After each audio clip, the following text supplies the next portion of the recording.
हाय दोस्तों, आपका हमारे इलेक्ट्रिकल चैनल पर स्वागत है।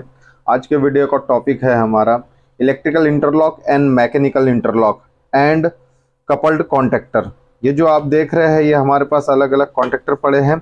आज हम इस वीडियो में मैकेनिकल इंटरलॉक और इलेक्ट्रिकल इंटरलॉक के बारे में जानेंगे और इस कपल्ड कॉन्टेक्टर के बारे में जानेंगे। तो पहले मैं आपको इलेक्ट्रिकल इंटरलॉक के बारे में बता दूं। जैसे ये दो कॉन्टेक्टर है, इस कॉन्टेक्टर को होल्ड होना है जब इसको नहीं होल्ड होना चाहिए, और जब इसको होल्ड होना है तो इसको नहीं होल्ड होना चाहिए। तो इसके लिए हम इंटरनल इलेक्ट्रिकल इंटरलॉक डालते हैं। जो बाजू में NONC दिया है, हमारी कंट्रोल वायरिंग इस तरह से की जाती है कि इसका NC कॉन्टैक्ट के थ्रू होते हुए इसके कॉइल को कनेक्शन जाए और इसके NC कॉन्टैक्ट के होते हुए इसके कॉइल को कनेक्शन जाए, ताकि जब ये ऑपरेट हो तो ये ऑपरेट नहीं हो और ये ऑपरेट हो तो ये ऑपरेट नहीं हो। ये इलेक्ट्रिकल इंटरलॉक वायरिंग की जाती है। तो मैं इस वीडियो में आपको वो भी करके दिखाऊंगा। और ये यूज वहां पे किया जाता है जहां मोटर को हमको रिवर्स और फॉरवर्ड दोनों दिशा में चलाना है, यानी मोटर को एक बार रिवर्स चलाना है, एक बार फॉरवर्ड चलाना है। तो वहां पर हम इंटरनल लॉक डालते हैं, वो भी इलेक्ट्रिकल के थ्रू।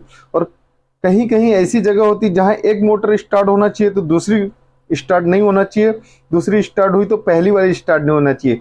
वहां पर भी इस प्रोसेस को किया जाता है, लेकिन इस प्रोसेस में सिर्फ एक ही प्रोटेक्शन मिलता है, इंटरनल इलेक्ट्रिकल लॉक का। और ये जो कॉन्टेक्टर देख रहे हैं आप, ये कपल्ड कॉन्टेक्टर है। तो कपल्ड कॉन्टेक्टर में क्या होता है, ये जोड़ा है पूरा। ये जो आप बीच में एक मैकेनिकल सिस्टम देख रहे हैं VES52 का, ये ABB कंपनी का है। ये क्या करता है, इस कॉन्टेक्टर को पकड़े रखता है और साथ में जब ये कॉन्टेक्टर ऐसा होल्ड होगा तो इसको ये देखिए आप होल्ड नहीं होने देता है, और जब ये होल्ड हुआ तो इसको होल्ड नहीं देता है। यानी कि इसमें आप इलेक्ट्रिकल भी प्रोटेक्शन दे सकते हैं और मैकेनिकल भी प्रोटेक्शन दे सकते हैं। और इसका यूज सेम वही किया जाता है जैसे कि मैंने आपको बताया, मोटर को रिवर्स फॉरवर्ड में, और एक मोटर स्टार्ट होना चाहिए तो दूसरी नहीं होना, जैसा आपका लॉजिक हो। अब ये कॉन्टेक्टर की खासियत यह है कि इसमें हम इधर NONC स्विच लगा के डबल प्रोटेक्शन ले लेंगे, यानी इलेक्ट्रिकल भी हम इंटरलॉक डाल देंगे और मैकेनिकल लॉक तो डला ही है। ये मैकेनिकल लॉक बहुत बढ़िया लॉक होता है। इससे क्या होता है कि कभी आपका ये कॉन्टेक्टर फंस गया और कमांड आ गई, तो ये कमांड अगर उसके साथ में NC स्विच भी ओपन हो गया तो इस कॉन्टेक्टर को कमांड आ जाएंगी, लेकिन ये मैकेनिकल लॉक इसको ओपन नहीं होने देता है, क्लोज नहीं होने देता है। ये यानी कि डबल प्रोटेक्शन होता है। तो आगे हम इसको प्रैक्टिकल के जरिए समझेंगे और कहाँ यूज होता है ये तो मैंने आपको बता ही दिया है। और दोनों वीडियो पे अभी हम इसके प्रैक्टिकल के जरिए आगे की प्रोसेस दिखाएंगे और आपको समझाएंगे। फाइनली हमारी इस कॉन्टेक्टर की कंट्रोल वायरिंग हो चुकी है। इसे इंटरनल कंट्रोल वायरिंग कहते हैं। ये स्विच है, कॉन्टेक्टर का नाम हमने AB दे दिया है। ये कॉन्टेक्टर स्विच पर भी हमने A लिख दिया है और इस पे B लिख दिया है। जैसे A का वायर जो है, जो हमारा A स्विच का, ये स्विच का वायर होते हुए कॉन्टेक्टर B के NC से होते हुए कॉइल को A के कॉइल को जाएगा। और जो B का वायर है हमारा, ये B का वायर आप देख रहे हैं कॉन्टेक्टर A के NC कॉन्टेक्ट से होते हुए निकलकर कॉन्टेक्टर B के कॉइल को जाएगा। ये गया कनेक्शन, यानी कि इसकी इंटरलॉकिंग इसके साथ होगी, इसकी इंटरलॉकिंग इसके साथ होगी। जब ये कॉन्टेक्टर ओपन होगा, होल्ड होगा, तो ये कॉन्टेक्टर ओपन रहेगा। अगर ये गलती से होल्ड भी हो गया तो ये जो NC कॉन्टेक्ट है ये NO हो जाएगा, जिससे इसको ओपन कर देगा। इसे कहते हैं इलेक्ट्रिकल इंटरनल लॉकिंग। और इसका मैं टेस्ट करके आपको दिखाता हूँ। जैसे कि ये देखो, ये A वाला पुश बटन हम ऑन कर रहे हैं तो ये कॉन्टेक्टर होल्ड हो रहा है। अगर जरूरत पड़ी, अगर ये कॉन्टेक्टर कभी फंस गया तो ये फंसा रहा तो ये इसको ऑपरेट नहीं होने देगा। ये देखिए फंसा रहेगा तो ऑपरेट नहीं होने देगा। जैसे B को हम ऑन करेंगे, ये B ऑन हो गया, लेकिन कभी A वाला कॉन्टेक्टर फंस गया तो ये ऐसा अगर दब गया या फंस गया तो ये B को ऑन नहीं होने देगा। जैसे हम B को ऑन है, इसको प्रेस करेंगे तो ये ओपन कर देगा। इस तरह से ये इलेक्ट्रिकल इंटरनल लॉकिंग हुई है।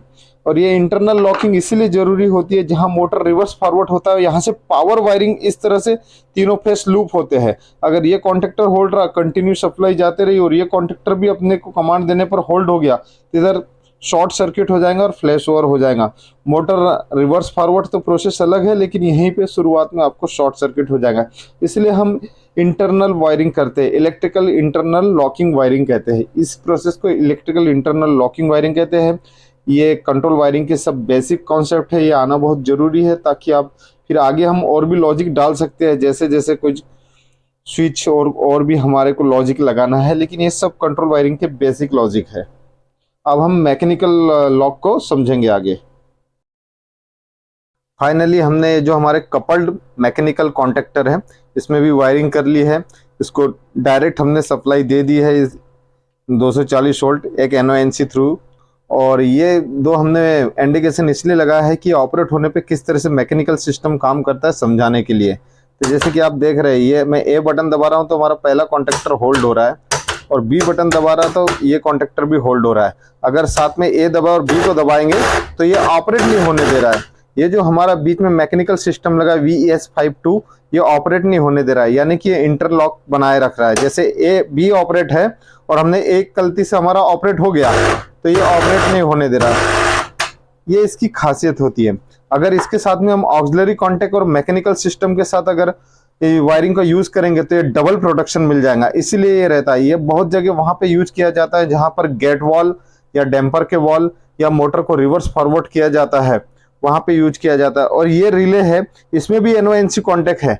आप इस तरह से लॉजिक करके वायरिंग कर सकते हैं कि अगर ये कॉन्टेक्टर फंसा है तो ये कॉन्टैक्ट ये रिले के थ्रू भी आपको इंडिकेशन आने लगेगा कि ये कॉन्टेक्टर फंस गया है और ये ऑपरेट नहीं होगा। इसमें भी NONC कॉन्टैक्ट की फैसिलिटी दी है इस रिले में। ये मैकेनिकल रिले VE52 रिले है ABB की। इस तरह से ये मैकेनिकल सिस्टम कहते हैं और इसे कपल्ड कॉन्टेक्टर और मैकेनिकल लॉक कहते हैं। वीडियो आपको कैसे लगा मुझे कमेंट बॉक्स में जरूर बताएं, और हमारे YouTube चैनल पर जितने भी वीडियो डले हैं सभी प्रैक्टिकल से रिलेटेड है, आप विजिट करके देख भी सकते हैं हमारे प्लेलिस्ट में। आगे और भी हमारे वीडियो प्रैक्टिकल से रिलेटेड आते रहेंगे। वीडियो देखने के लिए धन्यवाद।